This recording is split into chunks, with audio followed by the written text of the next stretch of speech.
कटोरा भैया धान के कटोरा।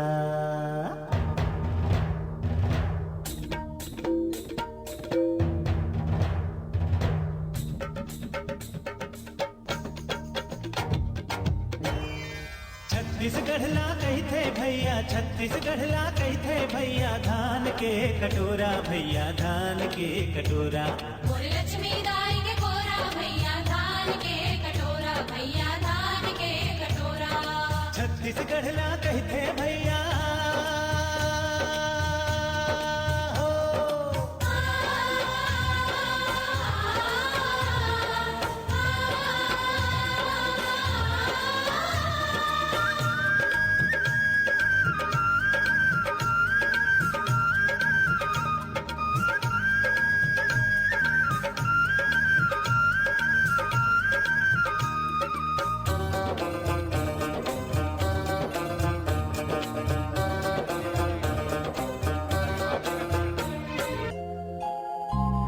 छत्तीसगढ़ के भूयमा हो, छत्तीसगढ़ के भूयमा भाग हमर जागे रे हो। छत्तीसगढ़ ला कहते दीदी धान के कटोरा, छत्तीसगढ़ ला कहते भैया धान के कटोरा।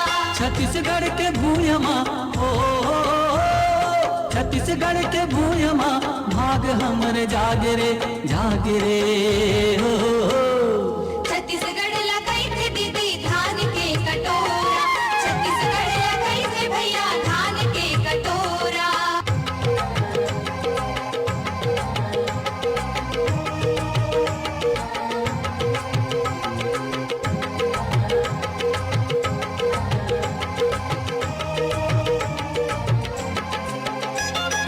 गिरे पानी चूहे छानी मिच कछड़े तान गा,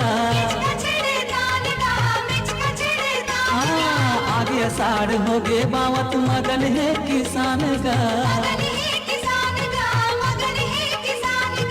छत्तीसगढ़ के कोरामा हो, छत्तीसगढ़ के कोरामा नव बिहान आगे रे हो।